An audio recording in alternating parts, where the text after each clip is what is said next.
السلام عليكم ورحمة الله وبركاته. نحمده ونستعينه ونستغفره ونؤمن به ونتوكل عليه ونعوذ بالله من شرور أنفسنا ومن سيئات أعمالنا. من يهدي الله فلا مضل له ومن يضلل فلا هادي له.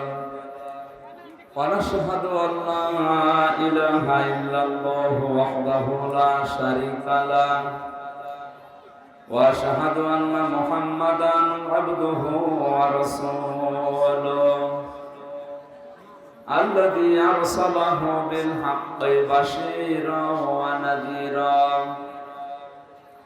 وداعيا إلى الله بإذنه وسراجا منيرا. فقد قال الله تعالى في كلامه المجيد وبرهانه التوحيد: أعوذ بالله من الشيطان الرجيم.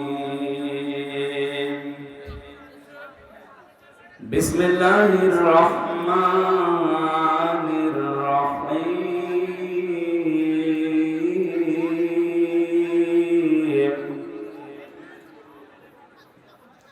وإن جهنم لموعدهم أجمعين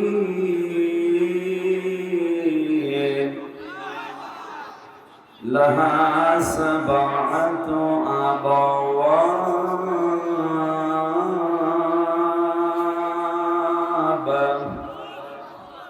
لكل باب منهم جزء مقسوم.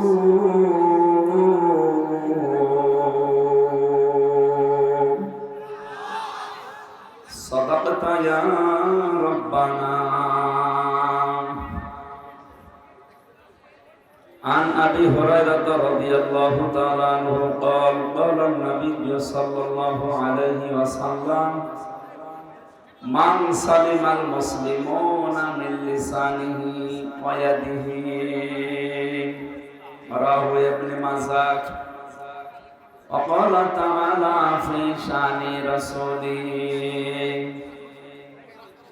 إن الله وملائكته يصلون على النبي يا أيها الذين آمنوا صلوا عليه وسلموا تسليما. اللهم صل على محمد وعلى آل محمد كما صليت على إبراهيم وعلى آل إبراهيم إنك حميد مجيد. اللهم بارك على محمد وعلى آل محمد كما باركت على إبراهيم وعلى آل إبراهيم إنك حميد مجيد. দাও খোদা দাও আমায় আবার ওমার দারাজ দিন। দাওয়ালির মতো বীর সেনানি জাগাতে নিখিল। দাও খোদা দাও আমায় আবার ওমার দারাজ দিন। হামসাকে দাও ঘরে ঘরে জীবন দিতে ওকাতরে। আবার কাবা ভাঙতে এলে পাঠাওয়া বাবিল। দাও খোদা দাও আমায় আবার ওমার দারাজ দিন। আলহামদুলিল্লাহ। রাজশাহী জেলার বাগমারা থানার অন্তর্গত দক্ষিণ মাঝগ্রাম ঐতিহাসিক তাফসীরুল কোরআন মাহফিলের স্বনামধন্য সভাপতি বিশিষ্ট আলেমে দ্বীন জনাব মাওলানা মোজাম্মেল হক, সহ সভাপতি জনাব মোহাম্মদ ওহিদুল ইসলাম, সহকারী অধ্যাপক ভবানীগঞ্জ মহিলা ডিগ্রি কলেজ, প্রধান অতিথি মাননীয় জাতীয় সংসদ সদস্য জনাব অধ্যক্ষ মোহাম্মদ আবুল কালাম আজাদ, আতালাল্লাহু উমরাহু ওয়া বারাকাল্লাহু ফি হায়াতি, বলেন আমিন। বিশেষ অতিথি অত্র এলাকার কৃতি সন্তান জনাব অ্যাডভোকেট মোহাম্মদ জাকিরুল ইসলাম শান্ত, সহ সভাপতি রাজশাহী জেলা আওয়ামী লীগ ও সাবেক চেয়ারম্যান বাগমারা উপজেলা পরিষদ। এখানে অনেকগুলো মানুষের নাম এসেছে, বিশেষ করে অধ্যক্ষ এস.এম. জিয়াউদ্দিন টিপু সাহেব, জনাব মোহাম্মদ জাহাঙ্গীর আলম হেলাল, জনাব আবু বকর মৃধা মনসুর, জনাব মোহাম্মদ আনোয়ার হোসেন। আরাফানা লাকা যিকরা, শুধু দুনিয়া না আখিরাতে মিনাদের মর্যাদা আমরা কামনা করি, আল্লাহ যেন দান করেন, বলেন আমিন। প্রধান সমন্বয়ক আপনাদের এলাকার সন্তান, বিশিষ্ট চিকিৎসাবিদ জনাব ডাক্তার মোহাম্মদ আব্দুল বারী, পরিচালক ভবানীগঞ্জ ক্লিনিক। এতক্ষণ যারা আলোচনা রাখলেন ইসলামিক চিন্তাবিদ, মুফাসসিরে কোরআন, এলাকার সন্তান হাফেজ মাওলানা কারি আফতাব আহমেদ, মাওলানা আব্দুর রশিদ, হাফেজ মাওলানা জাকিরুল ইসলাম, আলেমদের মর্যাদা কামনা করছে আল্লাহ যেন আরো বাড়িয়ে দেন, বলেন আমিন। মঞ্চে বসা ওলামায়ে কেরাম, সামনে বসা মুসলমান ভাইরা, পর্দার আড়ালের সম্মানিতা মা এবং বোনেরা, প্রশাসনের মায়েরা, প্রাণ প্রিয় রাজশাহীবাসী, দল মত নির্বিশেষে কোরআনের এই অনুষ্ঠানে যারা এসেছি আমরা এই প্রচন্ড গরমে, যে ইবাদতে কষ্ট বেশি ওই ইবাদতে সওয়াব বেশি। আজকে যে কষ্ট আমাদের হচ্ছে, আমাদের সওয়াব ডবল হবে আজকের এই অনুষ্ঠানে। এই কারণে নবীজি বলেন কোরআন পড়তে গিয়ে যদি বেঁধে বেঁধে যায়, আউড়িয়ে যায় মুখে, তাহলে তার ডবল সওয়াব হয়। এই অনুষ্ঠানে এসে যেহেতু কষ্ট পাচ্ছেন গরমে, এরপরে মানুষের সংখ্যা অনেক বেশি, সুতরাং আজকে এরকম অনুষ্ঠান ডবল শুনলে যে সওয়াব হতো, এই এক অনুষ্ঠানে আল্লাহ 1-1.5 ঘন্টায় আমাদেরকে ওই সওয়াব যেন দান করে। যে আল্লাহ কোরআনের জন্য কষ্ট স্বীকার করার মন মানসিকতা এবং ধৈর্য আমাদেরকে দিলেন, বলেন আলহামদুলিল্লাহ। কোরআনে কারীম শোনার কিছু আদব আছে, আমরা সবাই জানি। এটা তো আর কনসার্ট না, গানের অনুষ্ঠান না যে আপনি যা মনে চাচ্ছে তাই করবে। এটা ইবাদত চলছে। এখন কি চলছে বলেন তো? আর ইবাদত যেভাবে করা লাগে ওইভাবে হবে, নয়তো আবার উল্টা গুনাহ হয়ে যাবে। আপনার না আসায় হয়তো ভালো ছিল। ফাসতামিউ লাহু ওয়া আনসিতু, কোরআনে কারীম যেখানে তেলাওয়াত করা হয়, আরম্ভ করা হয়, চুপ থাকবা এবং শুনবা, দুইটাই ফরজ। দুইটাই কি? এখনো যারা চুপ করেননি, আপনি ফরজ তরক করছেন, গুনাহ হচ্ছে আপনার। চুপ করেন, কষ্ট হলেও চুপ করেন। কথা বলেন কেন? আবার কথা বলে কে গো? কথা বলা যাবে না, দাঁড়িয়ে থাক। মানুষ না বড় বসবে কোথায়? ওখানে দাঁড়িয়ে থাক। আর এই যে জায়গাগুলো ফাঁকা রেখেছেন কেন? এখানে কিছু বিছিয়ে দিলে তো বসতে পারে। কথা বলা যাবে না। যাই হোক, যা হয়ে গেছে কথা বলা যাবে না।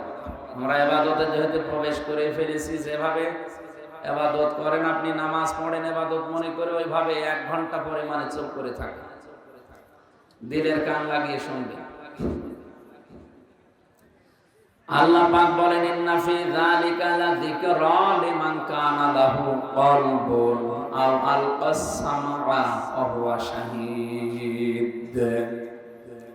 সূরা কফের ভেতরে আছে এই তেলাওয়াত, এই কোরআন, এই জিকির যদি শুনতে চাও, 1 নম্বরে উপস্থিত হয়ে শোনো। প্রশ্ন আসতে পারে, সেই বাড়ি আমার এখান থেকে 20 কিলোমিটার দূরে, এত দূর কষ্ট করে এখানে আসা লাগবে কেন? ওখানে তো মোবাইলে লাইভ আমি দেখতেই পাচ্ছি। না, মুরগির পেটের নিচে যে ডিমগুলো থাকে ওইগুলো থেকে কিন্তু বাচ্চা হয়, বাইরে যেগুলো থাকে ওগুলো এমনিতেই নষ্ট হয়ে যায়, পচে যায়, বোয়া বলা হয় ডিমগুলোকে। কোরআনে কারিমের অনুষ্ঠানে কষ্ট করে আসার ভেতরে কিছু আল্লাহ রেখে দিয়েছেন। এখানে আসলে যে জিনিসটা পাওয়া যাবে আপনি লাইভ দেখে 20 কিলো দূর থেকে ওটা পাবেন না। কোন মানুষ যখন কোরআন শোনার জন্য বাড়ি থেকে বের হয়, আর আমরা এই নিয়তে যারা এসেছি, যদি আমাদের দুইটা বিষয় থাকে যে আল্লাহ আমি আজকে তাওবা করে ভালো হয়ে যাব, কি করি? এখানে কেউ আসবেন না, বসে, কিচ্ছু লাগবে না। আমি বুড়ো মানুষ না যে বারবার চাঁদের ওখানে দিই। ও দাঁড়িয়ে থাকার দরকার নেই, বসে থাকে।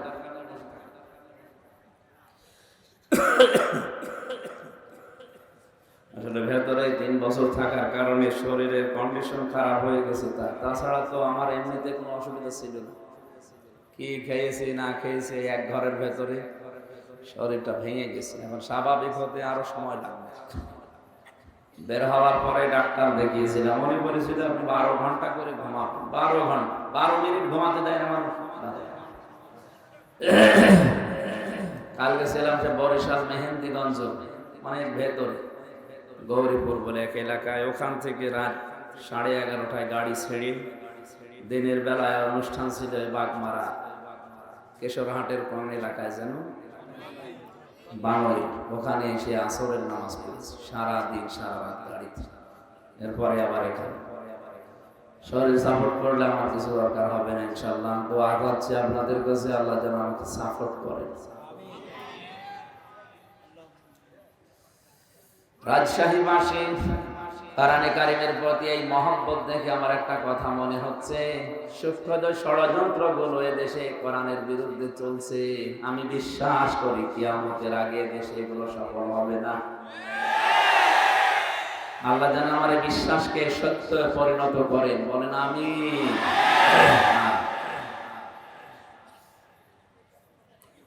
কোরআনে কারিম যারা শুনতে এসেছি, বিশ্বনবী মুহাম্মদ রাসূলুল্লাহ সাল্লাল্লাহু আলাইহি ওয়াসাল্লাম আয়াতের তাফসীর করতে গিয়ে তিনি নিজেই জানিয়েছেন, যারা উপস্থিত হয়ে শুনে, কি আশ্চর্য গো, এত কানে আওয়াজ আসলে তোমার কথা ভুলে যাবে। এমনি দাঁড়িয়ে থাকেন, যদি বসতে না জায়গা পান দাঁড়িয়ে জায়গাগুলো বিছিয়ে দিচ্ছে, বসে পড়ে। আগে থেকে এগুলো ঠিক করতে পারেননি, প্রায় 10টা পার হয়ে গেছে, এখন ঠিক করছি। তাড়াতাড়ি করেন, তাড়াতাড়ি করেন, কথা বলবেন না, এমনি বসে পড়েন। সুবহানাল্লাহ আলহামদুলিল্লাহ লা ইলাহা ইল্লাল্লাহ সুবহানাল্লাহ আলহামদুলিল্লাহ লা ইলাহা ইল্লাল্লাহ সুবহানাল্লাহ। এই বসতে এত দেরি লাগে আপনাদের? বসেন, তাড়াতাড়ি বসে পড়েন। সুবহানাল্লাহ আলহামদুলিল্লাহ লা ইলাহা ইল্লাল্লাহ লা ইলাহা ইল্লাল্লাহ মুহাম্মাদুর রাসূলুল্লাহ। রাজশাহী মাসে আল্লাহ পাক বলেন, মানুষ যখন বাড়ি থেকে এই নিয়তে বের হয়েছে যে আল্লাহ আজকে আমি মাঝগ্রাম কোরআনের অনুষ্ঠানে যে তাওবা করে ভালো হয়ে যাব, কি আশ্চর্য না?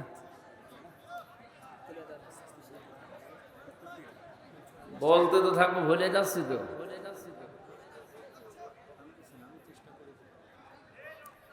এইভাবে করলে হবে না, আমি মোনাজাত করে দিই। কথা বলা যাবে না, বারবার বলছি না, কথা বলা যাবে না। ইশারায় কাজ করেন ভাই, কথা বলা যাবে না। মাফ চাই আপনাদের কাছে, দোয়া চাই, কথা বলা যাবে না। যেখানে দাঁড়িয়ে থাকে থাক, কথা বলবেন, চুপ করেন।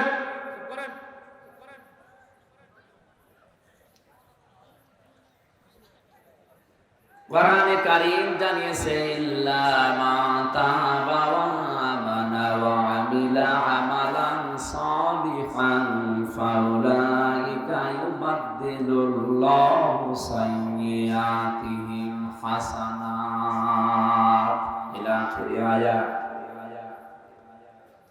আল্লাহ পাক সূরা ফুরকানের এই ৭০-৭১ নাম্বার আয়াতে জানিয়েছেন,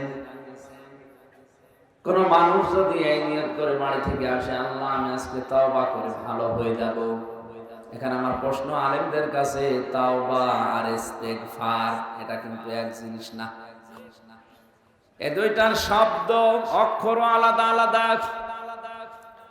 ইস্তেগফার আপনি সব সময় করতে পারেন, আস্তাগফিরুল্লাহ আস্তাগফিরুল্লাহ, আল্লাহুম্মা গফিরলি, আল্লাহ আমাকে মাফ করে দাও। কিন্তু তাওবা যদি কেউ করে, আল্লাহ পাক গ্যারান্টি দিয়েছেন তাওবা করলে ওর পেছনের যে অপরাধগুলো ছিল আমি আল্লাহ শুধু মাফ করে দেই না, ওই জায়গাটা পুরা ফাঁকা হয়ে যায়, পুরাটা নেকি দিয়ে ভরাট করে দেয়। আমার বয়স এখন ৩৩ বছর। এই ৩৩ বছরে যত অপরাধ জানা না জানা আমি করেছি, আজকের এই ময়দানে যদি সত্যি তাওবা করার নিয়তে আমি বসি, আর যদি তাওবা করতে পারি, আর তাওবার উপরে যদি সত্যি সত্যি টিকে থাকতে পারি, কোরআনে কারীম গ্যারান্টি দিচ্ছে ফাউলাইকা ইউবাদদিলুল্লাহ, আল্লাহ যেন নিজের কুদরতি হাতের আঙ্গুল এভাবে দেখিয়েছেন। এটা তাফসীরে হাক্কানিতে পাবেন। আল্লাহ পাক যেন নিজের কুদরতি হাতে ভাবে আঙ্গুল দিয়ে ইশারা দিয়ে দেখাচ্ছেন। রাজশাহী বাগমারা আর এই মাছ গ্রামে এই ময়দানের মানুষগুলো কি, এই মানুষগুলো যারা তাওবা করার নিয়তে বসে আছে, ফাউলাইকা ইউবাদদিলুল্লাহ বাদদালা ইউবাদদিলু তাবদীলান ফাহুয়া মুবাদদিলুন, এটা বদল হয়ে যাবে, পাল্টিয়ে যাবে, পরিবর্তন হয়ে যাবে। সাইয়্যাতিহিম হাসানাত, দুইটাই বহু বছর যত গুনাহ ছিল পুরা উল্টিয়ে ওইটাই নেকি দিয়ে পাল্টিয়ে দেব আমি আল্লাহ। আর আমাদের প্রশ্ন হচ্ছে তাওবা ইস্তেগফার তো সব সময় করছে, আল্লাহ আমারে মাফ করো, আমাকে মাফ করো, আস্তাগফিরুল্লাহ। গফার থেকে শব্দটা ইস্তেগফার বা ইস্তেগফার, আর তাওবা এটা কিন্তু ওই শব্দ না। আপনি যদি সত্যি এখানে বসে আজকে তাওবা করার নিয়ত করেন, কত বড় বিশাল একটা বেনিফিট পাওয়া যাচ্ছে। জাকিরুল ইসলাম শান্ত সাহেব 50 বছর বয়স, মনে করেন এই 50 বছরের দুনিয়ায় যত অপরাধ করেছে, যে ধরনের অপরাধ হোক, সব আজকে কোরআনের ইজ্জতে তাওবার খাতিরে আল্লাহ মাফ করে জায়গাটা নেকি দিয়ে ভরাট করে দেবে। এটা কি এমনি এমনি দেওয়ার কথা? তাওবাটা কি জিনিস? তাহলে আমাদের দেশে বিভিন্ন দরবারে গেলে মানুষকে তাওবা পড়ায় পীর সাহেবরা, যে আস্তাগফিরুল্লাহ রাব্বি মিন কুল্লি যামবি ওয়া আতুবু ইলাইহি, হয়ে গেল না। এটা তাওবার একটা বাক্য। কোরআনে কারীম জানিয়েছে কোন মানুষ যদি সত্যি তাওবা করে, তাহলে তাকে দুইটা শর্ত মানা লাগবে, আর একটা সময় মেইনটেইন করা লাগবে। সূরা সমার 24 নম্বর পারার 3 নম্বর পৃষ্ঠার 12 নম্বর লাইনের 53 নম্বর আয়াতে আল্লাহ দলিল দিয়েছেন, আমরা তাওবা যদি করতে চাই শর্ত মানা লাগবে কয়টা? আরো জোরে বলেন। সময় একটা। শর্তগুলো কি কি এবার দেখেন তো। এত বড় বিশাল লাভের জিনিস আল্লাহ আমাদেরকে ময়দানে আসার কারণে দিচ্ছে, এটা খেলা করার জন্য না। ওয়ানিবু ইলা রাব্বিকুম ওয়াসলিমু লাহু মিন ক্বাবলি আইয়াতিয়াকুমুল আযাবু সুম্মা লা তুনসারুন। এটা তাফসীরে ফি জিলালিল কোরআনে পাবেন। সাইয়্যিদ কুতুব শহীদ রহমাতুল্লাহ আলাইহি তাফসীর করতে গিয়ে লিখেছেন, কোন মানুষ যদি সত্যি তাওবা করে, তাকে ফিরে আসা লাগবে 1 নম্বরে আল্লাহর দিকে। কার দিকে? এই শব্দটা শুনতে যত সহজ মনে হচ্ছে, প্র্যাকটিক্যাল লাইফে শব্দটা মিলানো অত সহজ না। কোন মানুষ যদি বলে আল্লাহ আমি তোমার দিকে ফিরে আসলাম, এই কথা বলার কারণে তার জীবনে অনেক কিছু ছাড়া লাগতে পারে। কথার ওজন টের পাচ্ছেন আপনি? না, কথার ওজন টের পাওয়ার কথা আলেমদের। এ পৃথিবীতে কেউ যদি বলে আল্লাহ আমি তোমার দিকে ফিরে আসলাম, ওর জীবনে বহু জিনিস ছেড়ে দেওয়া লাগতে পারে। হয়তো এতদিন লাল পানি খেয়েছে, অনেক আনন্দে ছিল, ওই লাল পানি ছেড়ে দেওয়া লাগবে না? লাগবে না? এতদিন মেয়ে বউ বেটার বউকে বিপর্যয় চালিয়েছে, কেউ যদি বলে আল্লাহ তোমার দিকে ফিরে আসলাম, ওইটাও ছেড়ে দেওয়া লাগবে। আর ওইটা ছেড়ে দেওয়া কি অত সহজ? আপনি যদি আজকে যে বলেন আমি আল্লাহর দিকে ফিরে এসেছি, তওবা করে এসেছি ময়দান থেকে, আর তোমাদেরকে এভাবে রাস্তায় যেতে দেব না, এমন বউ আছে বলবে তোর ভাত আমি খাবো না। শব্দটা বলা যত সহজ ছিল, প্র্যাকটিক্যালি মেলানো অত সহজ। সূরা বুরুজের তাফসীরে পড়েছিলাম, ওই যে জালিম বাদশার নাম আমরা শুনেছি, তাকে ইউনূস, এই লোকটা জীবন্ত মানুষদেরকে অগ্নিকুণ্ডের ভেতরে যখন ফেলছিলেন, একটা ছোট মাসুম বাচ্চাকে প্রথমে যখন ফেলে দিয়েছে, তার মা কান্নাকাটি করছিল। আগুনের ভেতর থেকে বাচ্চাটা আওয়াজ দিচ্ছে, মা এটা আগুনের কুণ্ডলী না, এটা ফুল বাগান। তুমিও আমার মতো লা ইলাহা ইল্লাল্লাহ শব্দটা উচ্চারণ করে চলে আসো, আমার মতো তুমিও বাগানে থাকতে পারবে। এই দৃশ্য দেখে ওই বাদশার যে মন্ত্রী ছিল, সেও ছিল জালেম। এই দৃশ্য দেখার পরে চিন্তা করছে, প্রচন্ড অগ্নিকুণ্ডের ভেতরে, এ প্রজ্বলিত আগুনের ভেতরে যদি এই কালিমা পড়ার পরে ফুল বাগান মনে হয়, আমার জীবনের মন্ত্রিত্ব পাওয়ার পরও আমি এরকম বাগান পাইনি। আমি আজকেই তওবা করলাম, আমি ফিরে আসলাম। বাদশার কানে কথা যাওয়ার সঙ্গে সঙ্গে তার মন্ত্রিত্ব থেকে তাকে বাদ দিয়ে দিয়েছে। এত বড় কঠিন জিনিস হারানোর পরেও কিন্তু সে তাওবা ত্যাগ করেনি। আর আপনি আজকে এখান থেকে আনিব ইলা রব্বিকুম, এ শব্দ শোনার পরেই মনে করছেন তো সহজ শব্দ, আল্লাহর দিকে ফিরে আসা, এই আর কি? এই আর কি? আপনি মিলিয়ে দেখেন আপনার জীবনে কত কিছু ছেড়ে দেওয়া লাগতে পারে। 2 নাম্বার শর্তটা আরো কঠিন, আসলিমু লাহু, আত্মসমর্পণ করা লাগবে। এটা শিখিয়েছিলেন আমাদের জাতির পিতা হযরত ইব্রাহিম নবী আলাইহিস সালাম। আত্মসমর্পণ আল্লাহর বিধানের সামনে কি করে করা লাগে, তার জীবনে 50টা পরীক্ষা দিয়ে তিনি আমাদেরকে দেখিয়েছেন। وَإِذِ ابْتَلَى إِبْرَاهِيمَ رَبُّهُ بِكَلِمَاتٍ فَأَتَمَّهُنَّ قَالَ إِنِّي جَاعِلُكَ لِلنَّاسِ إِمَامًا قَالَ وَمِنْ ذُرِّيَّتِي قَالَ لَا يَنَالُ عَهْدِي الظَّالِمِينَ। সূরা বাকারার 124 নম্বর আয়াতে আল্লাহ বলেন, আমি ইব্রাহিমকে পদে পদে পরীক্ষা নিয়েছি জীবনে। এখানে আয়াতে আমার আল্লাহ 50টা পরীক্ষার নাম দিয়েছেন। এটা তাফসীরে ফি জিলালিল কোরআনে পাবেন। প্রতিটি পরীক্ষায় হযরত ইব্রাহিম নবী উত্তীর্ণ হয়েছিলেন।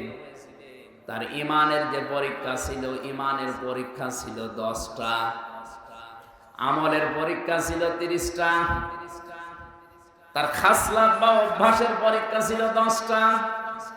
এই 50টা পরীক্ষা পড়া কোরআনে আল্লাহ সাজিয়েছেন। আমি জেলখানায় 3টা বছর বসে বসে মাওলানা মামুনুল হকের সাথে আমি এই বিষয়গুলো শেয়ার করে করে সাবজেক্টগুলো বানিয়েছিলাম। 50টা পরীক্ষা যদি তাফসীর আকারে একটা একটা করে বলা হয়, 50 দিন লাগবে, এত কথা আছে। ঈমানের পরীক্ষা মহান আল্লাহ তাকে 10টা নিয়েছিলেন। আমার তো বিষয়ে কথা নাই, জন্য আমি শুধু টাচ দেই। আমলের পরীক্ষা নিয়েছিলেন তার জীবনে 30টা।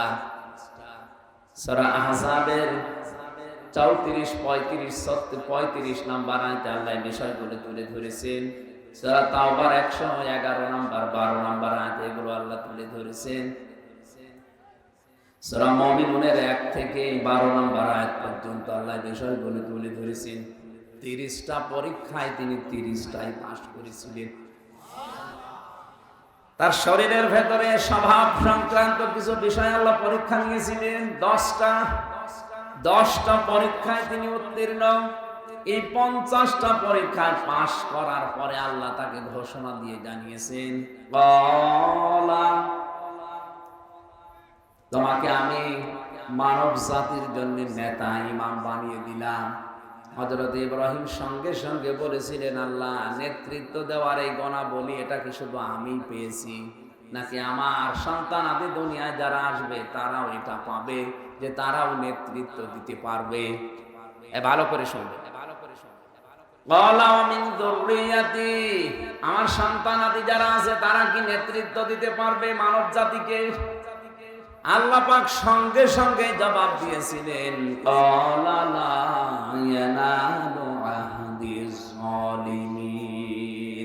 এই যে ইয়ানালু এটা মোসারে, বর্তমান ভবিষ্যৎ, প্রেজেন্ট ফিউচার। আহাদ মানে অঙ্গীকার করা, ওয়াদা করা। আল্লাহ বলেন কোন জালেমের জন্য আমি আল্লাহর কোন অঙ্গীকার নেই, ওয়াদা নেই। তার মানে আয়াত দিয়ে আল্লাহ ফতোয়া দিয়েছেন কিয়ামত পর্যন্ত কোন জালেম পৃথিবীর মানব জাতির নেতৃত্ব দিতে পারবে না। অথচ পৃথিবীর বড় বড় জালেম যারা, তারাই নেতা হয়ে বসে আছে। তারা আজ ইমানদারদেরকে নিষেধ করে যে তোমরা এ লাইনে আসার দরকার নেই। আরে ভাই, আপনি তো জুলুম করছেন আপনার নফসের উপরে, আপনি জুলুম করছেন আপনার জনগণের উপরে, আপনি জুলুম করছেন ফিলিস্তিনের মানুষের উপরে। আপনার জন্য এই শব্দটা বলা মানায় না তোর জন্য। এই নেতানিয়াহুর মতো এই জঘন্যতম বেয়াদবকে আপনি বলা সাজে না, ওরে বলা লাগবে তুই। তোর জন্য পৃথিবীতে নেতৃত্ব দেওয়াই জায়েজ নেই। তোর অনুসারী দুনিয়াতে যারা আছে তাদেরও নেতৃত্ব দেওয়া হারাম। আপনি কি মনে করছেন ওরা আল্লাহ একজন আছে বিশ্বাস করে না? করে। কেন? অহংকার করে, হিংসা করে শুধু আমাদের নবীকে ওরা মানে নাই। এই জন্য ওদের উপরে আল্লাহ নিজে লানত দিয়েছেন। দলালাত, গোমরাহি, এই শব্দটা ওদের উপরে চাপিয়ে দিয়েছেন। প্রতিদিন আমরা লক্ষ লক্ষ মুসলমানেরা ওদের জন্য বরদোয়া করি, গায়রিল মাগদুবি আলাইহিম ওয়ালাদ-দাল্লিন।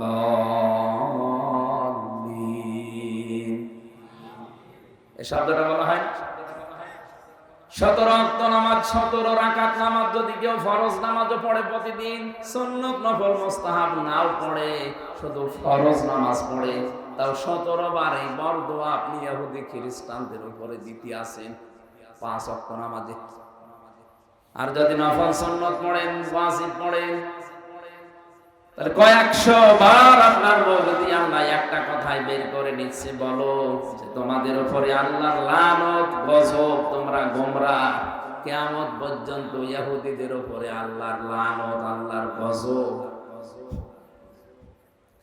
তাফসীরে আমি যে 2টা কারণ পেয়েছি এদের উপরে গজব নাযিল করা, আল্লাহ রাব্বুল আলামিন 2টা কারণের ভেতরে দিয়েছে। ওরা সত্যকে সত্য জানার পরেও মানত না, হিংসা করে, অহংকার করে।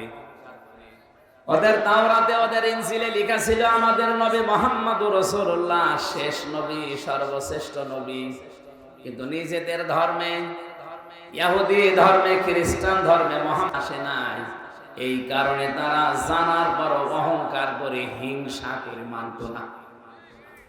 লেগে সত্যকে সত্য জানার পরে যদি কেউ হিংসা করে, অহংকার করে, না মানে, আল্লাহ পাক বলেন কিয়ামত পর্যন্ত তার উপরে আমার লানত, আমার বরদোয়া, আমার গজব। বলেন নাউজুবিল্লাহ।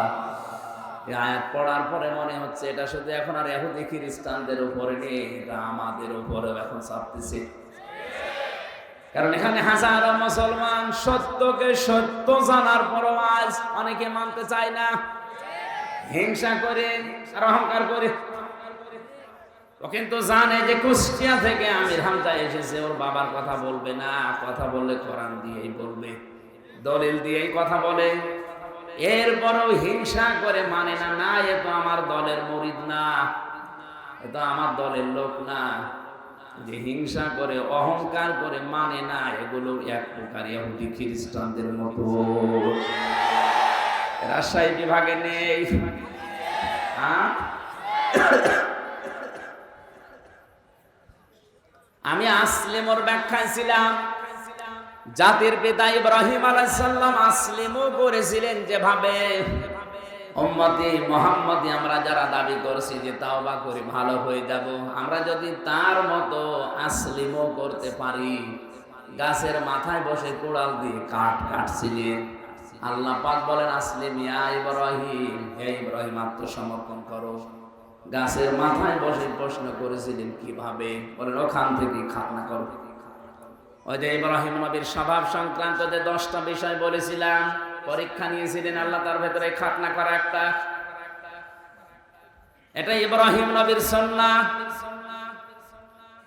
তাকে যে 10টা বিষয় তার শারীরিক পরীক্ষা আল্লাহ নিয়েছিলেন, তার ভেতরে খাতনা করা একটা। গাছের মাথায় বসে কোড়াল দিয়ে কাঠ বাদ দিয়ে খাতনা করে বললেন আসলামতু লিরাব্বিল আলামিন। আল্লাহ আমি আত্মসমর্পণ করলাম তোমার বিধানের সামনে। এখন আমার নিজের বলতে আর কোনো কথা নেই, তোমার কথাই আমার কথা। রাজশাহী ভাষী এই শব্দটা আমি যত সহজে বললাম, আপনি নিজের বাস্তব জীবনে এত সহজে কি মিলানো সম্ভব? বলেন। সূরা তাওবাতে পড়েছি ইয়া আইয়ুহাল্লাযীনা আমানু লা তাত্তাখিযু আবাকুম ওয়া আবনাকুম আউলিয়া ইন ইসতাহাব্বুল কুফরা আলাল ঈমান ওয়া মান ইয়াতাওয়াল্লাহুম মিনকুম ফাউলাইকা হুমুস যালিমুন। ওহে যারা বিশ্বাস করো আল্লাহ একজন আছে, কিয়ামত হবে, তারা শোনো, কখনো তোমাদের মা বাবা, তোমাদের সন্তানাদি, স্ত্রী পুত্র এগুলোকে এরা যদি ইমানের পরিবর্তে কুফরকে বেশি ভালোবাসে, তাদের সাথে সম্পর্ক রাখা যাবে না। শব্দটা কত কঠিন আপনি জানেন। বদরের ময়দানে পরীক্ষা দিয়েছিল সাহাবায়ে কেরাম এই আয়াতের। হযরত সিদ্দিক আকবর রাদিয়াল্লাহু তাআলা আনহুর সন্তান আব্দুল্লাহ যুদ্ধের পরে এসে বলছে, বাবা আমি কিন্তু জিহাদের ময়দানে বদরে তোমারে পেয়েছিলাম, কিন্তু তুমি আমার বাবা এসেন আমি কিছু বলি নাই। হযরত আবু বকর সিদ্দিক ওই সময় বলেছিলেন, সন্তান তুমি আমার যুদ্ধের ময়দানে পাওয়ার পরও সুযোগ পেয়েও কিছু বলো নাই, বাবা মনে করি। আল্লাহর কসম করে বলছে, আমি যদি তোমার একবার দেখতে পেতাম আর আমি যদি সুযোগ পেতাম, কসম হয় আল্লাহ তুমি আমার সন্তান, এটা আমার মনে থাকতো না। কারণ আমি কোরআনে কারিমের আয়াত পড়েছি, ইনস্তাহাব্বুল কুফরা আলাল ঈমান। যে সন্তানাদি, যে স্ত্রী, যে ভাই ভক্তর, যে মা বাবা, এরা যদি আল্লাহ রাসূলের পরিবর্তে, ইমানের পরিবর্তে কুফরিকে বেশি ভালোবাসে, তাদের সাথে সম্পর্ক রাখা যাবে না। তারা একটা বাস্তব জীবনে মিলিয়েছিল, আমরা অনেকে মিলাতে পারি না। কোরআনে কারিমের আয়াতগুলো বিশেষ করে মধ্যপ্রাচ্যে যারা আছে মুসলমানেরা, আর আমরা এই বাংলাদেশ, ভারত, পাকিস্তানে যারা আছি, তারা কিন্তু কোরআনের আয়াত একই আছে, বাস্তব প্রেক্ষাটা মিলাতে গিয়ে আমরা আলাদা করে ফেলি। আমি রিমান্ডে থাকাকালীন এক হিন্দু অফিসার, ওর অনেকগুলো আয়াত দেখলাম মুখস্থ আছে। আমার বলছে, হুজুর একটা কথা বলি, আপনি তো মাওলানা মানুষ, আপনি তো বিভিন্ন জায়গায় ওয়াজ করেন। আমি সরকারি কাজে 2 বছর ইয়ামেনে ছিলাম, ওমান। ওখানে থাকাকালীন আমি দেখেছি ওনাদের কোরআনে কারিম হাদিস মেনে নেওয়ার, আমাদের কোরআনে কারিম হাদিস মানা, এই 3টা দেশে এক না। আপনি তো হিন্দু, অন্য জাতির লোক কিভাবে কি বোঝেন? আমি যে দোকানে খাবার খেতাম, দোকানের মালিক বসে আছে, টাকা নিচ্ছে ক্যাশ, আর যেখানে খাবার দেয় হোটেলের বয় বলা হয়, ওটা ওই মালিকের নিজের আপন ছোট ছেলে। মানুষকে রুটি দেয়, পানি দেয়, এগুলো সব টেনে দেয় তরকারি। ডাক দিয়ে একদিন বললাম, ভাই আপনি এই দোকানের মালিক, এত টাকা পয়সা আপনার, আর আপনার নিজের ছেলে, ওকে মানুষের মতো মানুষ না করে ওরে বড় একটা জায়গায় তুলে না দিয়ে আপনি কি করেছেন? ছেলেকে হোটেলের বয় বানিয়েছেন। একটা কথা হলো, উনি ওনার ভাষা দিয়ে বুঝিয়েছে, ভাই আপনি কোন দেশের মানুষ আমি জানি না, তবে অনেকদিন আপনি আমার হোটেলে খাবার খাওয়ার জন্য আপনাকে বলছি। এটা আমার নিজের ছেলে হতে পারে, কোরআনে কারীম এবং নবীর হাদিস আমার সামনে আছে। ইয়া আইয়ুহাল্লাযীনা আমানু ইন্না মিন আযওয়াজিকুম ওয়া আওলাদিকুম আদুওয়াল লাকুম ফাহযারুহুম ইলা আখিরি আয়াত। ওই হিন্দু অফিসার আমাকে বলছেন, হুজুর এ দোকানের মালিক আমাকে কোরআনে কারীমের সূরা তাগাবনের এই 14 নাম্বার 15 নাম্বার আয়াত আমাকে শোনালো। আমারও কোরআনের অনেক আয়াত মুখস্থ আছে, আমি বাংলা সহ মুখস্থ করেছি। আমাকে অনেক বোঝাতে চেয়েছে যে আল্লাহ পাক জানিয়েছেন, ইমানদারেরা তোমাদের স্ত্রী সন্তান কখনো কখনো তোমাদের শত্রু হয়ে দেখা দেবে, সুতরাং তাদের থেকে সতর্ক থাকবা। আমার এই সন্তানটাকে আমি যা মনে করি আপনাকেও আমি একই জিনিস মনে করি, কারণ আল মুসলিম আখুল মুসলিম, মুসলমান মুসলমানের ভাই। আপনি জাতিতে কি আপনাকে তো আমি চিনি না, তো মুসলমান মনে করি বলছি। আমার এই নিজের আপন সন্তানকে আমি যা মনে করি পৃথিবীর 175 কোটি মুসলমানকে আমি তাই মনে করি না। এখানে বোঝার চেষ্টা করেন তো কথাটা কি বোঝাতে চাইলেন তিনি। যে আমার দায়িত্ব ছিল নবীর হাদিস অনুযায়ী আমার এই সন্তানের একটা সুন্দর নাম রাখা, আমি ওর নাম রেখে দিয়েছি আব্দুর রহমান। 2 নম্বরে ওকে আমি দ্বীনের শিক্ষা দেওয়া, এটা আমার দায়িত্ব ছিল। দ্বীনের শিক্ষা মানে হাফেজ মাওলানা শায়েখ বানানো লাগবে না, ইসলাম মানতে যতটুকু প্রয়োজন অতটুকু শিক্ষা দেওয়া ফরজ আমি শিখিয়েছি। অন্তত ইসলামের যে মৌলিক জিনিস এগুলো মানতে পারে। 3 নম্বরে ওকে একটা সৎ পাত্রী দেখে পাত্রস্থ করা আমার দায়িত্ব ছিল, আমি একটা সৎ পাত্রী দেখে ওকে বিয়ে দিয়েছি।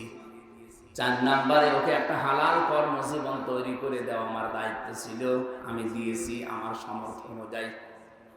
আমার দোকানেও কর্মচারী হয়ে কাজ করে,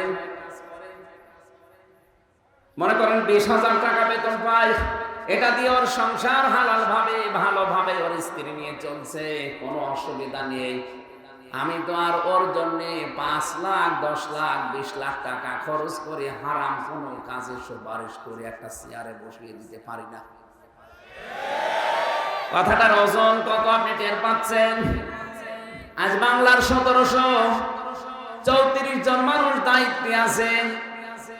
এই ওমানের এই দোকানদার মুসলমানের মতো যদি এদের মন মানসিকতা তৈরি হয়ে যেত, এই দেশে ঘুষ নেওয়ার জন্য পিটিয়েও লোক পাওয়া যেত না। তিনি কি বোঝাতে চেয়েছেন? যে আমার সন্তানের উপরে হাদিস অনুযায়ী 4টা দায়িত্ব ছিল আপনার, আমি পালন করেছি।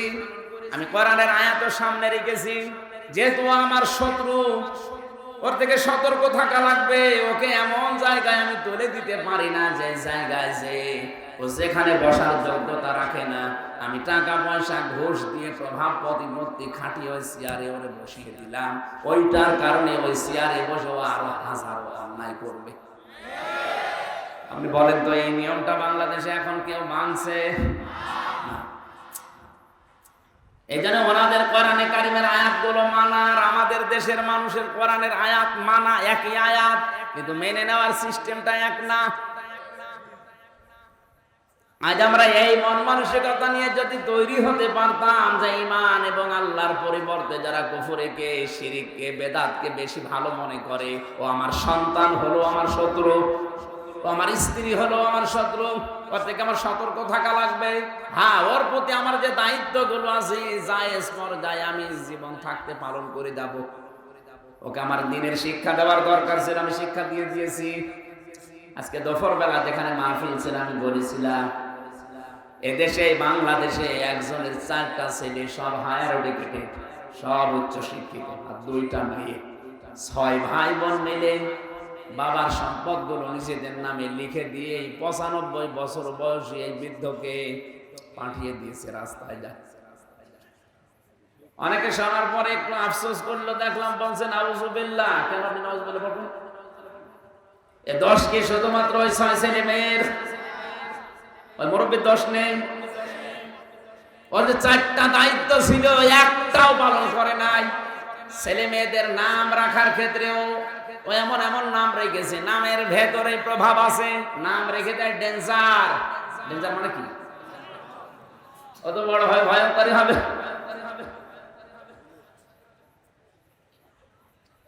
নাম রেখে দিয়েছে বুলেট, ও তো যারে তারে মারবে।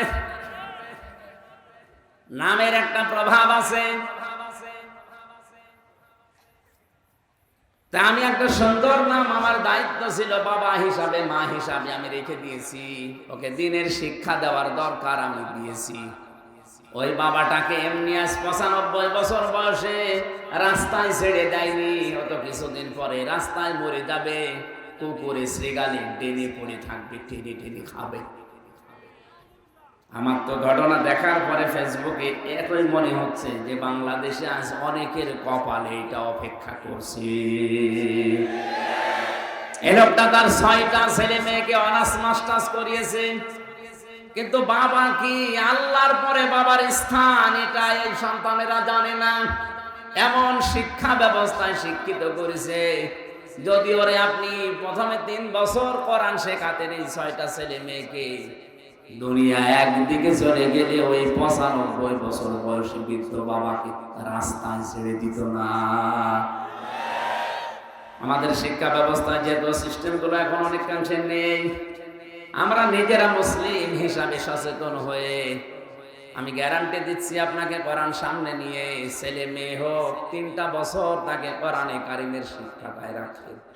এরপরে তাকে ডাক্তার, ইঞ্জিনিয়ার, বৈজ্ঞানিক যাই বানাবেন বানান, ও যত বড় হবে কোনো দিন ও এইটা ভুলবে না যে আপনি কিন্তু আল্লাহর পরে আপনার স্থান। এখনো পর্যন্ত যদি ওই মুরব্বীর মতো রাস্তায় শেষ বয়সে আসতে না চান, ডেনে পড়ে মরে কুকুরের খাবার হতে না চান, ছেলে মেয়েদেরকে এখনো 3 বছর কোরআনে কারিমের শিক্ষায় অভ্যস্ত করেন। দোকানদার ওনাকে বলছে, ভাই আমি 3 বছর আমার কোরআনে কারিম শিক্ষার যে ব্যবস্থা আমাদের শিক্ষা ব্যবস্থায় ছিল, আমার সন্তানকে আমি শিখিয়েছি। ও ইসলামের মৌলিক বিষয়গুলো এখন জানে, যে 5 ওয়াক্ত নামাজ পড়া লাগে, রোজা রাখের আগে রমজানে সম্পদ এই পরিমাণ থাকলে যাকাত দেওয়া লাগে, এই পরিমাণ সম্পদ থাকলে হজ করা লাগে, আল্লাহর পরে মার বাবার স্থান, এই মৌলিক বিষয়গুলোর জানা আছে, আমি ওকে জানিয়ে দিয়েছি। 3 নাম্বারে ওকে একটা সৎ পাত্রী দেখে আমি পাত্রস্থ করেছি। বিয়ে দেওয়ার সময় আমি ওর শ্বশুরের কাছ থেকে যৌতুক নিয়ে দিই। যে সমস্ত বাবা আর মারা ছেলে মেয়েকে বিয়ে দেওয়ার সময় যৌতুক নেন, আপনি ছেলেকে মেয়ের বাবার কাছে বিক্রি করে দিয়েছেন। আপনি হয়তো টের পাচ্ছেন না গোপনে কি হয়। যৌতুক নিয়ে যারা বিয়ে করে ওরা সারা জীবন ওই স্ত্রী লোকের কাছে গোলামের মতো থাকে। কিছু হলে কিন্তু রাতে খোঁটা দেবে। এই কথা বলছেন না কেন? আপনি তো ছেলে বিয়ে দেননি, ছেলেকে আপনি বিক্রি করে দিয়েছেন। আমার ছেলেকে আমি ওই করি নাই, আমার ছেলেকে আমি একটা সৎ পাত্রী দেখে যৌতুক নেইনি, বিয়ে দিয়ে এনেছি। আর আমাদের দেশে যৌতুক নেইও। 4 নাম্বারে ওকে আমি একটা হালাল কর্মজীবন আমার সামর্থ্য অনুযায়ী তৈরি করে দিয়েছি। আজ বাংলার প্রতিটি বাবা, প্রতিটি দায়িত্বশীল যদি এই মনে করে কোরআনের এই আয়াতটা, সূরা তাগাবুনের এই আয়াতটা মেনে নিত, বাংলাদেশে আল্লাহর কসম ঘুষ চলতো না। প্রত্যেকটি মানুষের ভেতরে সেন্স থাকতো যে কার জন্য আমি করব। আমার ছেলের জন্য, আমার গ্রামের ছেলের জন্য, কুষ্টিয়ার জেলার ছেলের জন্য, রাজশাহীর ছেলেও তা, কুষ্টিয়ার ছেলেও তা, আমার নিজের আপন ছেলেও তা, সবই আমার কাছে সমান। শত্রু হলে আমার নিজের ছেলেও শত্রু হতে পারে, শত্রু হলে কুষ্টিয়ার ছেলেও শত্রু হতে পারে। কথা বলেন না কেন? আল্লাহ আমাদেরকে কোরআনের আয়াতটা এইভাবে অনুধাবন করে মানার তৌফিক দান, বলেন আমিন। হযরত ইব্রাহিম নবী আলাইহিস সালাম যেভাবে আত্মসমর্পণ করেছিলেন, সত্যি সত্যি যদি ওভাবে আল্লাহর 500 বিধান আছে কোরআনে, জানার পরে আপনি মাথা নত করে দেন, সারেন্ডার করেন, এই 2টা শর্ত মানবেন। কখন? মিন ক্বাবলি আন ইয়াতিয়াকুমুল আযাবু সুম্মা লা তুনসারুন। আল্লাহ পাক বলেন ওই আযাব আসার পূর্বে তোমার এই 2টা শর্ত মানা লাগবে, যখন তোমাদেরকে আর সাহায্য করা হবে না। রাজশাহীবাসী মন খুলে বলেন, আমাদেরকে সাহায্য করা হবে না কখন? মরণের সময়। কখন? বলেন বলেন। আর মরণ তো আসবে 71 সালে। কখন? 41। এখন বসে আসি, দাঁড়াতেও না পারি। কথা বলেন না কেন? সুতরাং আমাকে শর্ত মেনে নেওয়া লাগবে দুইটা, সময় মেনটেন করা লাগবে একটা। শর্ত তো আমরা কম বেশি জানলাম, অনেকে মেনে নেওয়ার সিদ্ধান্ত হয়তো নিয়েছে যে আল্লাহর দিকে আমি আজকে ফিরে আসব, আল্লাহর বিধানের সামনে আমি আত্মসমর্পণ করব। এতে যদি অনেক কিছু ছেড়ে দেওয়া লাগে আমি রাজি আছি। ইব্রাহিম নবী ছাড় দিয়েছিলেন না? তার বাবাকে ছেড়ে দিয়েছেন। যখন আগুনে ফেলছিল ওই কঠিন মুহূর্তে তিনি তাকিয়ে দেখলেন যে চড়কা আছে, চড়ক গাছ, এটা তার বাবা পর্যন্ত ধরে ঘোরাচ্ছে। তিনি কেঁদে ফেললেন, ডাক দিয়ে বলে, রব্বুল আলামিন, দুনিয়ায় বিপদে পড়লে মানুষ বাবা আসে সাহায্য করার জন্য, আর আমি আজকে দেখতে পেলাম আমার বাবা নিজে আমাকে আগুনে ফেলার জন্য নিজে চড়ক গাছ ধরে ঘোরাচ্ছে। আমার বিশ্বাস হয়ে গেছে আসমান জমিনে তুমি ছাড়া আর কেউ নেই, মাবুদ তুমি আমাকে বাঁচাও। ফেরেশতা এসেছিল, তিনি নেননি। আল্লাহ পাক তার এই ঈমানটা দেখার পরে আগুন পর্যন্ত ফুল বাগান বানিয়ে দিয়েছেন। সালামান শব্দ দিয়ে পুরো আগুনের বাগান, আগুনের কুণ্ডলিকাল সালামান দিয়ে বেহেশতের বাগান বানিয়ে দিয়েছেন। আমার রাজশাহীবাসী, আমি আবার বলছি, এই শর্ত দুইটা যদি সত্যি আজকের এই ময়দানে এসে আমরা মেনে নেওয়ার সিদ্ধান্ত নিতে পারি, আর সময়টা যদি মেনটেন করতে পারি যে না 41, 71 না, এখনই মরণ এসে যেতে পারে, সুতরাং আমি এখনই পরিবর্তন হয়ে গেলাম। আল্লাহর ঘোষণা মিথ্যা হবে না। বাড়ি যাওয়ার আগে আপনাকে মনে হবে যে আপনার মা কেবল প্রসাব করেছে, আপনি বেগুনা ব্যক্তির মতো হয়ে যাবেন। এই নিয়তেই তো আমরা এসেছি নাকি? বলেন। আল্লাহ পাক আমাদেরকে সূরা ফুরকানের এই 71 নম্বর আয়াত আমাদের জীবনে যেন কার্যকর করে দেন। বলেন আমিন। দরুদ আর সালাম পড়ে আজকের তেলাওয়াতকৃত আয়াত, গুরুত্বপূর্ণ দুইটা আয়াত পড়েছে সূরা হিজর থেকে, 43, 44 নম্বর আয়াত। আমার যতটুকু কোরআনের উপরে আয়াত আছে, আমি যতটুকু তাফসীরে আয়াতের উপরে দেখেছি, আমার তো মনে হচ্ছে এই যে গরমে 1-1.5 ঘন্টা না, কিয়ামত পর্যন্ত আয়াতের কথা বললেও কথা শেষ হবে না। এত কথা আল্লাহ লুকিয়ে রেখেছেন, শুধু টান দিয়ে বের করা লাগবে। আজকে আমরা চেষ্টা চালাবো তাফসীর আকারে আবিষ্কার করার, ইনশাআল্লাহ। জবান খুলে কোরআন শোনার জন্য পড়েন। আউযু বিল্লাহি মিনাশ শাইতানির রাজীম। বিসমিল্লাহির রহমানির রহিম।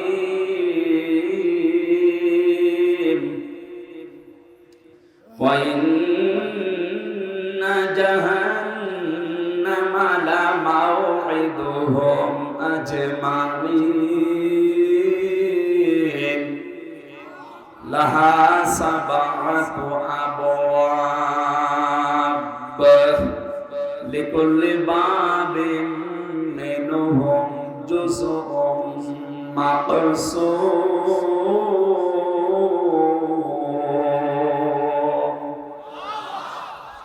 সাদাকাল্লাহুল আযীম। সূরা হিজর। কোন সূরা? হিজর মানে পাহাড়ের পাথর। কিসের পাথর? পাহাড়ের পাথর নামে আল্লাহ এই সূরাটা নাযিল করলেন। 99টা আয়াত দিয়েছেন। এই সূরার সর্বশেষ আয়াত হচ্ছে আল্লাহ পাক বলেন, ইবাদত করতে থাকবা ওই সময় পর্যন্ত যতক্ষণ তোমার কাছে মরণ না আসে। তার মানে ইবাদত এটা শুধু 2-1 দিন 5 দিনের ব্যাপার না, মানুষের জীবনে ইবাদত চলবে ওই সময় পর্যন্ত যতক্ষণ পর্যন্ত মরণ না আসে। এখন ইবাদতটা কি? আমরা অনেকে এখানে ধারণা করে রেখে দিয়েছি। এই সূরার সর্বশেষ আয়াত কি? ওয়া'বুদ, তোমরা ইবাদত করো, রব্বাকা, তোমার রবের, হাত্তা, যতক্ষণ, ইয়াতিয়াকাল ইয়াকিন, তোমার কাছে মরণ না আসে। আমি আয়াতের তাফসীর পড়তে গিয়ে কাবির ফখরুদ্দিন রাজি রহমতুল্লাহ আলাইহির 5টা মন্তব্য পেয়েছি। আমি কি তাফসির আকারে বলবো না কিচ্ছা বলবো? তাফসিরুল কোরআন মাহফিল আপনি লিখে দিয়েছেন, এই জন্য আমি ওইদিকে যাচ্ছি। যেহেতু ধারণাটা পাল্টাতে হবে এবাদতের, মানুষ মনেই করে এবাদত মানে মসজিদে যতক্ষণ নামাজ পড়ি ওইটা এবাদত, রমজান আসলে যতক্ষণ 11-12 ঘন্টা রোজা রাখি ওইটা এবাদত, হজ করতে গিয়ে যে 4-5 দিন সময় লাগে ওইটা এবাদত, যাকাত শুধু বছরে একবার যে কয় মিনিট দিয়েছি ওইটা এবাদত। কে বলেছে আপনাকে? আল্লাহ পাক বলেন মরণ যতদিন না আসে ততদিন পর্যন্ত ইবাদত করবা তোমার রবের। তার মানে শব্দটিকে বোঝা যায় ইবাদত শুধু মসজিদের এই 5 মিনিট 7 মিনিট 10 মিনিট না, রমজানের 11-12 ঘন্টা না, অবশ্যই ইবাদত করা লাগবে আজরাইল আসার আগ পর্যন্ত। এই হিসাবে আমি যে খাবার খাই এটাও ইবাদত। কথা বলে না? কেউ যদি সকালবেলা উঠে নাস্তা করার সময় বলে বিসমিল্লাহির রহমানির রহিম, এই শব্দ বলার পরে মুখে খাবার দেয়, 8 মিনিট 10 মিনিট 15 মিনিট 20 মিনিট ধরে যদি রুটি খায় খাবার খায়, পুরা খাবারটাই হয়ে যাবে ইবাদত। খাবার খাওয়ার পরে টয়লেটের প্রয়োজন দেখা দেয়, টয়লেটে প্রবেশ করার সময় যদি কেউ বাম পা দিয়ে প্রবেশ করে বলে আল্লাহুম্মা ইন্নী আউযু বিকা মিনাল খুবুসি ওয়াল খাবাইস, হে আল্লাহ আমি যত দুষ্ট জিন আছে সে নারী জিন হোক পুরুষ জিন হোক তাদের থেকে তোমার কাছে আশ্রয় চাই। এই শব্দটা বলার পরে যখন মানুষ টয়লেটে বসে তখন শয়তানের চোখের উপরে পর্দা পড়ে যায়। এখানে কত হাজার হাজার মুসলমান আছে এই শব্দটা বলে টয়লেটে বসবে এইটাও বলে না, ও জানেও না। শয়তান কিন্তু জান্নাত থেকে আদম হাওয়াকে বের করে দেবে, এটা তার টার্গেট ছিল না। প্রথমে ওর প্রথম টার্গেট ছিল আদম হাওয়াকে আমি কি করে উলঙ্গ অবস্থায় লজ্জায় স্থান দেখব।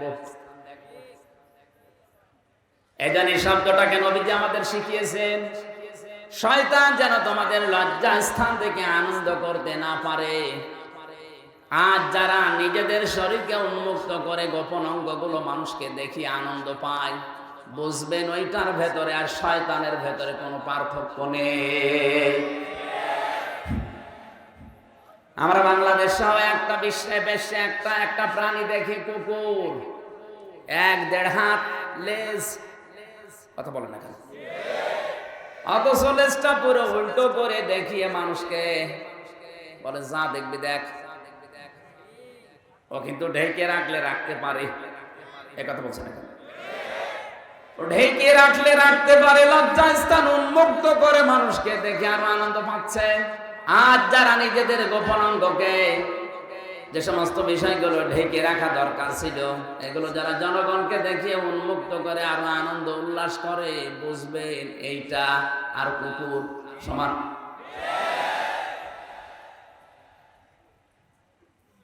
শয়তান সবচাইতে বেশি খুশি হয় যৌনতা ছড়াতে পারলে।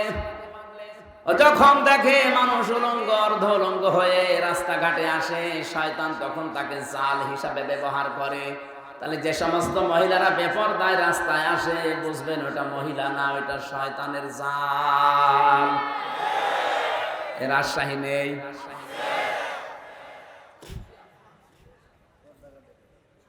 কোন মহিলাকে নবীজি দাজ্জুস বলেন নাই হাদিসে, আর দাজ্জুস লা ইয়াদখুলুল জান্নাহ, এটা মুযাক্কার শব্দ। ওই পুরুষ মানুষ দাজ্জুস যার মেয়ে পর্দার ভেতরে কন্ট্রোলে থাকে না, যার স্ত্রী পর্দার ভেতরে কন্ট্রোলে থাকে না, যার বোন পর্দার ভেতরে কন্ট্রোলে থাকে না, যার মা পর্দার ভেতরে কন্ট্রোলে থাকে না। নবীজি ওই পুরুষকে বলেছেন দাজ্জুস, ওর জন্য জান্নাত হারাম। এই হাদিস অনুযায়ী বাংলাদেশে কত মানুষের উপরে জান্নাতে যাওয়া নিষিদ্ধ, আপনি চিন্তা করে দেখেন।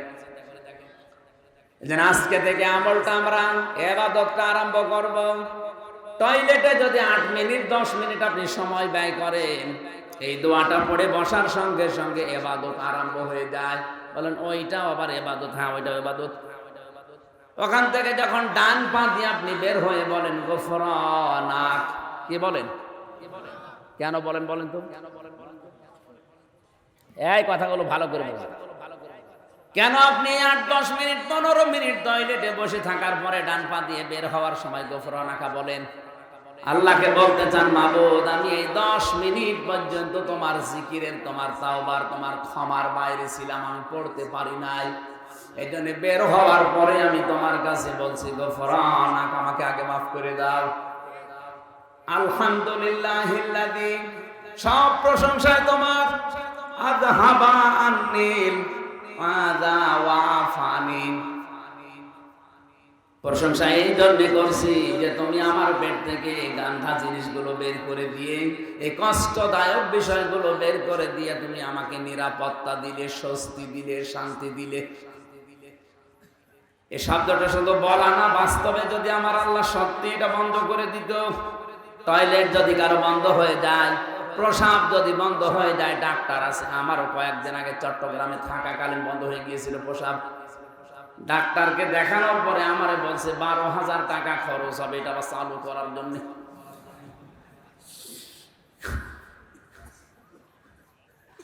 আল্লাহ পাক যদি আপনার বন্ধ করে দিত, শরীরের কত জারগুলো আল্লাহ পায়খানা প্রসাবের মাধ্যমে দিনে আল্লাহ বের করে দিচ্ছে। এই জন্য তো আপনি শুকরিয়া আদায় করলেন।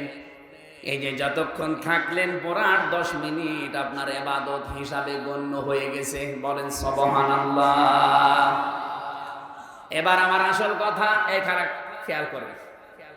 এই যে 7-8 মিনিট আমি যাই বললাম টয়লেট নিয়ে যাওয়া আসা, ইবাদতটা নিয়ে অনেকে কিন্তু আনন্দে আছে যে না অসুবিধা নেই, এটা ভালো কথাই বলছে।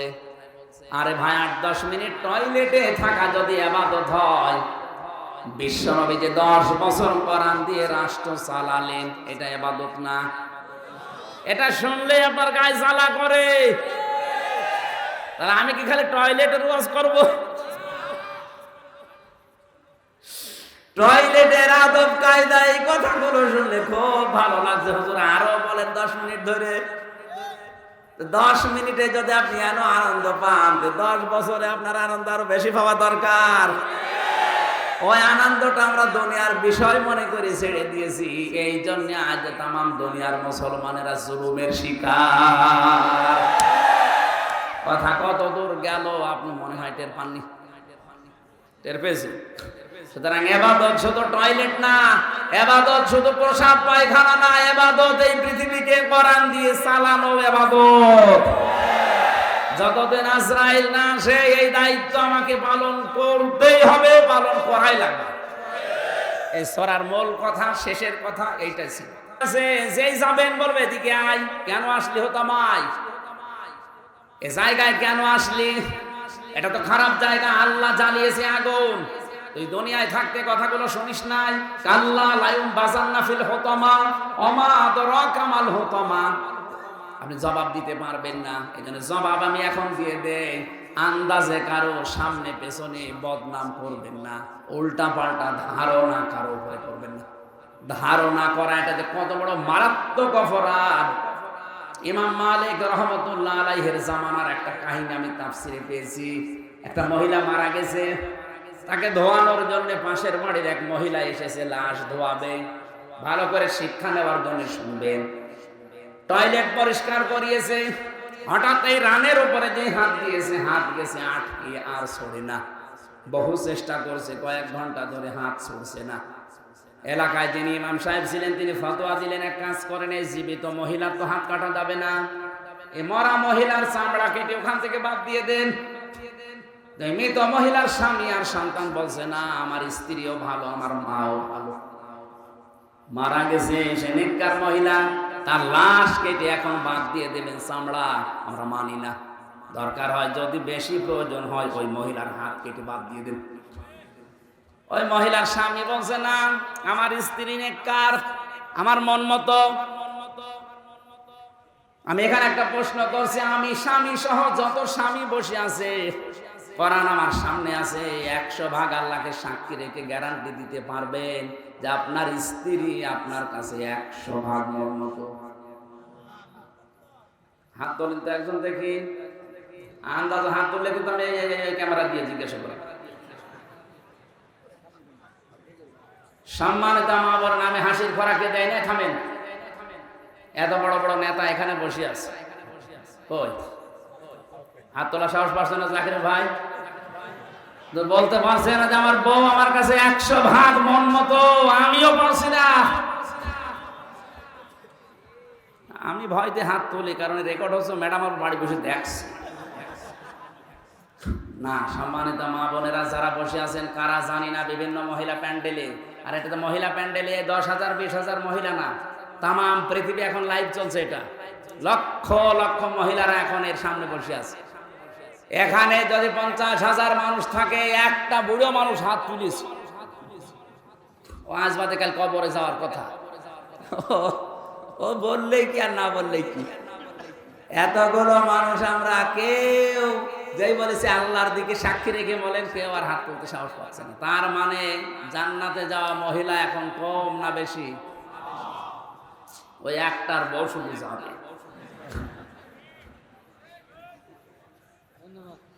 আলহামদুলিল্লাহ, যাক, বুড়ো মানুষ হলো ভালো। আপনার বউর জন্য আমরা দোয়া করব। আপনি হাসতেছেন, বলেন তো, একটা মানুষ বাদ দিয়ে কেউ সাহস পাইল না। এ লোকটা যখন বলেছে আমার বউ আমার মন মতো, আমি হাত কাটতে দেব না, আমি তো এসেছিলাম উপকার করার জন্য, আর এখন আমার এই বিপদে ফেল। তখন বলছে ঠিক আছে, এভাবে থাকো, পোশাক পায়খানা তো প্রয়োজন হয়েছে এই মহিলার, কিন্তু হাত তো ছড়ে না, কি করবে। শেষে ওই দেশের প্রধান বিচারপতি ছিলেন ইমাম মালিক রহমতুল্লাহ আলাইহি, মদিনায় তিনি বাস করেন। ঘোড়ায় নিয়ে তাকে ঘোড়ায় চড়িয়ে নিয়ে আসা হচ্ছে। এই মহিলার কাছে পর্দা দিয়ে ঘিরে দিয়ে প্রশ্ন করছে ইমাম মালিক, হে আল্লাহর বান্দি, কি কি হয়েছে সঠিকভাবে বলবা, মিথ্যা কথার আশ্রয় নিলে কিন্তু আমি ধরে ফেলবো। ঘোড়া থেকে প্রথম থেকে একটা একটা করে বলছে, আমি এই করেছিলাম, আমি তো আপন মনে এসে লাশ ধোয়ানোর জন্য প্রসাব পায়খানা পরিষ্কার করিয়ে শুধু রানের উপরে হাত দিয়েছি, আর হাতটা আটকিয়ে গেছে। ইমাম মালিক বলছে না, আমার একটা কথা কেমন যেন ছাড় ছাড় মনে হচ্ছে। আর একটা কথা এর ভেতরে আছে গোপন, সত্যি করে বলো কি? আমার কাছে কিন্তু কোরআন আর হাদিসের রাডার আছে, আমি ধরে ফেলবো। ধমক দেওয়ার পরে মেয়েটা বলছে, ইমাম, আমি যখন লাশ ধোয়াতে চাচ্ছিলাম, পোশাক পায়খানা পরিষ্কার করিয়ে যখন রানের উপরে হাত দিয়েছি, ওই সময় এই মহিলার প্রতি একটা খারাপ ধারণা নিক্ষেপ করেছিলাম। ওকে মনে মনে বলেছিলাম, কাউকে আমি শোনাইনি, মনে মনে আমি বলেছিলাম তুমি তো উপরে ফিটফাট, কিন্তু ভেতরে তোমার তো সদরঘাট।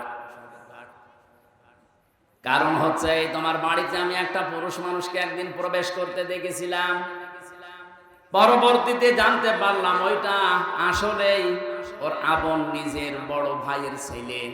বলেন তো, ভাইয়ের ছেলে ওই মেয়েটার সম্পর্কে কি হয়? ফুফু। কি হয়? ফুফু বোঝেন? 14 জন মহিলার সাথে, 14 জন পুরুষের সাথে একজন মহিলার দেখা করা যায় যাচ্ছে কয়জন? তার ভেতরে ভাইয়ের ছেলে নেই। এই কথা বুঝতেছেন? এই তো মাহারাম পুরুষ, এই 14 জনের ভেতরে ভাইয়ের ছেলে, আপন ভাইয়ের ছেলে হলে যায় যাচ্ছে। অথচ সেটা আমি না জেনে খারাপ মন্তব্যের উপর নিক্ষেপ করেছিলাম। আল্লাহর নবী জানিয়েছেন, মান সালিমাল মুসলিমুনা মিন লিসানিহি ওয়া ইয়াদিহি। আমি হাদিসটা প্রথমে পড়েছিলাম। আল্লাহর নবী জানিয়েছেন, ওইটাই তো মুসলমান যার হাতের দ্বারা মুখের দ্বারা অন্য মুসলমানের নিরাপদ থাকে। তোমার হাতের দ্বারা, তোমার এই মুখের দ্বারা এমন একটা কিছু নিক্ষেপ করেছিলে যেটার দ্বারা এই মহিলার উপর একটা কলঙ্কের দাগ পড়েছে তার চরিত্রে, অথচ ওই দোষ এই মহিলা করে নাই। যে পুরুষকে তুমি বের হতে চেয়ে দেখেছিলে, ওটা তার আপন ভাইয়ের ছেলে, ওটা তার ফুফু হয়। কি হয় বলেন বলেন? ফুফুর সাথে মায়ের সাথে কোনো খারাপ ধারণা করে মেনে নেওয়া যায়? আর এটা জায়েজ আছে। শেষ পর্যন্ত তুমি যখন এই ধারণাটা মুখ দিয়ে মনে মনে নিক্ষেপ করে দিয়েছো, মহান আল্লাহ তোমাকে ছাড়ে নাই, এই পাপের শাস্তি দুনিয়ায় পাঠিয়েছে। সূরা নিসা 5 নম্বর পারা 15 নম্বর পৃষ্ঠা 13 নম্বর লাইনের 112 নম্বর আয়াতে আয়াতের দলিল আছে, ওমাই ইয়াকসিব খাতিয়াতান আও ইসমান সুম্মা ইয়ারমি বিহি বারিয়ান ফাকাদ ইহতামালা বুহতানা ওয়া ইসমান মুবিনা। এটা ইবনে কাসিরে আছে। আল্লাহ পাক বলেন দুনিয়াতে এমন বহু মানুষ আছে নিজে অন্যায় করে, আর অন্যায়টা যখন হয়ে যায় তখন একটা নিরপরাধ মানুষের ঘাড়ের উপরে দোষটা চাপিয়ে নিজে ভালো সাজে। এই দেশে নেই? এই কথা বলে না কেন? নিজে অন্যায় কাজ করেন, নিজে ঘুষ খান, নিজে সুদ খান, আর একটা নিরপরাধ মানুষের উপরে দোষটা চাপিয়ে দিয়ে তার জীবনটা নষ্ট করে দেন। আল্লাহ বলেন ফাকাদ ইহতামালা বুহতানা ওয়া ইসমাম মুবিনা। এরকম অপরাধ যারা করে তারা যেন প্রকাশ্য পাপের বোঝা বহন করে নিয়ে বেড়ায়। আজ হয়তো আমরা এটা দেখতে পাচ্ছি না, তাই যদি আদম নবীর ওই শরীয়ত থাকতো তাহলে গুনাহগুলো আজ আমরা দেখতে পেতাম, আপনি রাস্তায় বের হতে পারতেন না। বাংলাদেশে বহু মামলা যারা দায়ের করে, এই মামলাগুলোর আয়ু যারা আছে, মামলাগুলোর বাদী যারা আছে, আমার তো মনে হয় হাজারো মানুষ ধরা খেত, রাস্তায় বের হতে পারতো না। তুমি যখন এই অন্যায়টা করে ফেলেছ, তোমার শাস্তি আছে কোরআনে কারিমে দুইটা। ওয়াল্লাযীনা ইয়ারমুনাল মুহসানাতি সুম্মা লাম ইয়াতু বিআরবা'তি শুহাদা ফাজলিদুহুম সামানিনা ওয়ালা তাকবালু লাহুম শাহাদাতান আবাদা ইলা আখিরি আয়াত। সূরা নূরের 4 নম্বর আয়াতটা তিনি তেলাওয়াত করলেন। উপস্থিত স্বামী দুইজন আছে, ওর স্বামী আর মৃত মহিলার স্বামী, দুইজনকে বললেন আমি প্রধান বিচারপতি এই দেশের, কোরআনে কারিম দিয়ে রায় দিয়ে দিলাম, এই মহিলা যদি নিরপরাধ কোনো নেককার মহিলার উপরে জেনার তহমত, ধর্ষণের তহমত, ব্যভিচারের তহমত লাগায়, আর যদি 4 জন সাক্ষী জোগাড় করতে না পারে, তাহলে তার প্রথম শাস্তি 80টা বেত মারা। 2 নাম্বার, কোনোদিন তার সাক্ষী আর কবুল হবে না, আদালতে গ্রহণ করা হবে না। ওর যেহেতু সাক্ষী নেই, তাহলে 80টা বেত মারা লাগবে এখন, আর জীবনে বেঁচে থাকতে ওর সাক্ষী আর আদালতে গ্রহণ হবে না। এই আয়াতটা যদি আজ বাংলাদেশের সংসদে 53 বছর আগে কায়েম থাকতো, এই কথা বলছেন, কত মানুষের সাক্ষী এমনি বাতিল হয়ে যেত। আমরা মামলার চার্জশিট দিয়েছে, বিচার শুরু হবে। বলেন তো এই মামলায় কিছুই আমি জানি না, আনসার আর কি যেন নাম দিয়েছে, জীবনে ছাতা নামও শুনি নাই। এখন এই মামলায় যারা সাক্ষী দেবে, মামলার আয়োজনে আছেন, অবশ্যই সাক্ষী তো আস, নাই তো রিপোর্ট দিল কি করি। এই সাক্ষী যারা দেবে, কোরআন আমার সামনে, আল্লাহর কসমে মামলায় যারা সাক্ষী দেবে, বলেন একটা কথা সত্য বলতে পারবে? সব বানিয়ে মিথ্যা কথা বলবে। যারা কোনো নিরপরাধ মানুষের উপরে কোনো দোষ চাপিয়ে, ওটা যদি সত্যি সত্যি না হয়, প্রমাণ না হয়, তাহলে 2টা শাস্তি কোরআন তাদের দিয়েছে। 80টা বেত মারা লাগবে। 2 নম্বরে জীবনে আদালতে তার কোনো সাক্ষী মরণ পর্যন্ত কবুল হবে না, গ্রহণ হবে না। জল্লাদকে ডাক দিয়ে বলে শুরু কর। 80টা বেত মারা শুরু হয়ে গেছে, 79টা পার হয়ে গেছে, কিন্তু হাত খোলে না। জল্লাদ ডাক দিয়ে বলে ইমাম, কোরআন দিয়ে তো রায় দিলেন, কিন্তু হাত তো খোলে না। ইমাম মালিক বললেন না, ওয়া তাম্মাত কালিমাতু রাব্বিকা সিদকাও ওয়া আদলা লা মুবাদদিলা লিকালিমাতি। কোরআনে কারিমে আল্লাহ বলেন, আমার কালামে যা কথা আছে সব সত্য কথা, সব ইনসাফপূর্ণ কথা, আর কোনোদিন আমার কালামের কথা পরিবর্তন হবে না। যেহেতু আমি 80টা বেতের কথা জানিয়েছি, সামানিনা 80টা মারতে হবে, 79টা হয়েছে। আমি আল্লাহর কোরআনে 100% বিশ্বাস করি, বিচার আমি কোরআন দিয়ে করেছি, এটা সঠিক হয়েছে, তুমি আরেকটা মারো। জল্লাদকে যখন বলে আরেকটা মারো, সঙ্গে সঙ্গে 80টা শেষ হতে হাত চট করে খুলে যেতে দেরি হয়নি। আমি শুধু সুবহানাল্লাহ নাউজুবিল্লাহ পড়ার জন্য বলি নাই। এখানে শিক্ষা কি? নিরপরাধ কোন মানুষের উপরে যে বিষয় সে জানে না, এরকম একটা তহমত যদি কেউ লাগিয়ে দেয়, ওটা যেন প্রকাশ্য পাপের বোঝা বহন করে নিয়ে বেড়ায়, এটা কিন্তু ওই মহিলাকে দিয়ে আল্লাহ দেখিয়েছেন। আমার মনে হয় এটা যদি আজ বাংলাদেশে আল্লাহ দেখাতো, কত মানুষ এমনিতে ওয়াজের আগে ভালো হয়ে যেত। এই জন্য জাহান্নামে হতমারে দরজা উন্মুক্ত তাদের জন্য, যারা সামনে পেছনে মানুষের গীবত করে। আন্দাজে দোষ চাপিয়ে দেয়, এর কথা ওর কাছে লাগায়, তালাতালি করে সম্পর্ক নষ্ট করে দেয়। এই এতটুকু অপরাধের কারণে এই ভয়ঙ্কর দরজা দিয়ে আপনি যাবেন, আপনি কোনোদিন কল্পনা করেছেন? এখানে হাজার হাজার মানুষ, আমার মনে হয় অনেক মানুষ এমন পাওয়া যাবে দুনিয়ার কোনো বিষয় নিয়ে কথাবার্তা বন্ধ করে আজ 3 দিন 7 দিন 10 দিন 3 বছর কথা বলে না। কি অপরাধ করেছে? মুরগিতে ধান খেয়েছে, এই অপরাধ না। যারা 3 দিনের বেশি পার হয়ে গেছে কথাবার্তা বলেন না, যদি আজকের এই ময়দান থেকে এটা মিটিয়ে যেতে না পারেন, আর এই অবস্থায় যদি মরে যান, আপনি বেঈমান হয়ে মরবেন। এক্ষুনি মেটানো লাগবে। শুধু ওয়াজ শুনতে আসা না, এখান থেকে ওয়াজ বাড়ি নিয়ে যাওয়া লাগবে। কথাবার্তা বন্ধ করে দিয়েছেন 3 দিনের অধিক, এরকম কেউ থাকলে হাত তোলেন তো। কি কথা বন্ধ করেছেন কোন কারণে? না, আখেরাতের কোন বিষয় আল্লাহর সাথে রিলেটেড, ইসলামের সাথে, ওইটা হলে বাদ আলাদা। দুনিয়ার কোন বিষয়ের সাথে সম্পর্কিত কোন বিষয় নিয়ে যদি কথাবার্তা কেউ বন্ধ করে অবস্থায় মারা যান, আপনি কিন্তু 3 দিন পার হয়ে গেলে যদি মিটিয়ে ফেলতে না পারেন, আল্লাহর কসম আপনি বেঈমান হয়ে মরবেন, ঈমান পাবেন না। আপনার নামাজ, রোজা, দাড়ি, টুপি, পাগড়ি সব মাঠে মারা যাবে। আর এটা বেশিরভাগ হয় এই তালাতালি করার কারণে। সুতরাং এই গোনা থেকে আমরা যেন আজকেই মুক্ত হয়ে যেতে পারি। যারা এগুলো বন্ধ করে আছেন, যদি নিজের থেকে উদ্যোগ নিয়ে কথা আরম্ভ করতে পারেন, আল্লাহর আরশ আপনার উপরে খুশি হয়ে যাবে। এই আমলটা জারি করা যায় না? অন্তত যে 2 জন হাত তুললো এরা তো পারে নাকি?